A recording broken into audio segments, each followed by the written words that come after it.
È cambiata l'attenzione nei confronti della protezione civile, tanto è vero che molti giovani chiedono di entrare a far parte dei nuclei di protezione civile o dei vigili del fuoco volontari. Questo perché si sono resi conto dell'importanza di questa presenza sul nostro territorio, non solo nei momenti di emergenza, ma anche come educazione, formazione e prevenzione. Ed è un ottimo segnale, è una bellissima cosa sapere che ai giovani interessa mettersi a disposizione del nostro territorio. Nel nostro piccolo, nel corso di questi anni, abbiamo cercato di aumentare, di migliorare e di perfezionare il nostro gruppo di volontari della Protezione Civile Comunale, cercando di fare entrare nuovi volontari, facendoli partecipare ai vari corsi organizzati dalla Protezione Civile provinciale, ma anche altre tipologie di corsi quali la topografia, la ricerca congiunta insieme alle unità cinofile di dispersi sulla superficie, o corsi di primo soccorso, BLSD, di guida sicura e via dicendo. Come amministrazione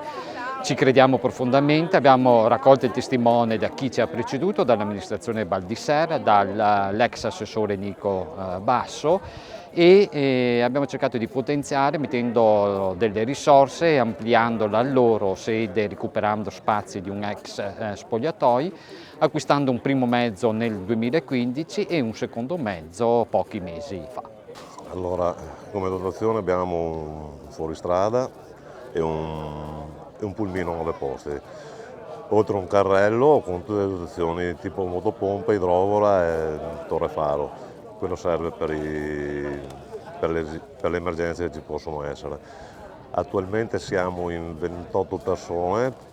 delle quali 6 sono della squadra cinofila, che da qualche anno è con noi. Ma la protezione civile nazionale è un'eccellenza a livello europeo e questo è riconosciuto anche dall'Europa. E all'interno della nostra protezione civile in Italia abbiamo un'altra eccellenza nell'eccellenza, che è la protezione civile del Veneto. Non lo dico io che sarei di parte, lo ha detto il Presidente della Repubblica venendo a Belluno dopo l'uragano Vaia e dicendo che la protezione civile del Veneto ha dato una lezione a tutta l'Italia, sia in termini di gestione dell'emergenza, e questo grazie all'esercito di pace, come chiamo io l'esercito formato dai volontari, e anche alle opere di previsione e prevenzione che sono state messe in campo dalle amministrazioni e che hanno consentito di evitare danni ben peggiori, come purtroppo accadde nel 1966.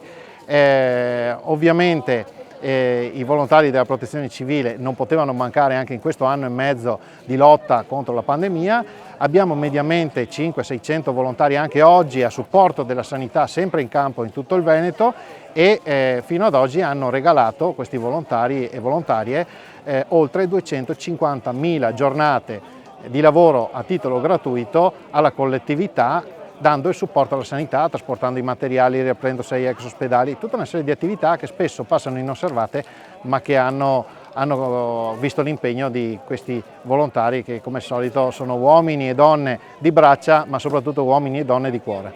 Al di là della parola volontario, che vuol dire non professionista, non va confusa con mancanza di professionalità, perché per indossare la divisa del volontario della protezione civile la prima cosa che va fatta è un corso base, poi ci sono i corsi anche quelli successivi, ma il corso base che dura 44 ore, non è che basta la buona volontà, serve anche la formazione. I nostri volontari sono formati, sono preparati, sono sempre pronti a partire, e devo dire che da qualche anno, quando parlo io a livello nazionale, tutti ascoltano. Il Veneto è riconosciuto come il top in Italia per quanto riguarda la protezione civile, e questo non accadeva qualche anno fa, per cui io sono molto orgoglioso, ma lo sono grazie al fatto che ci sono i nostri splendidi volontari.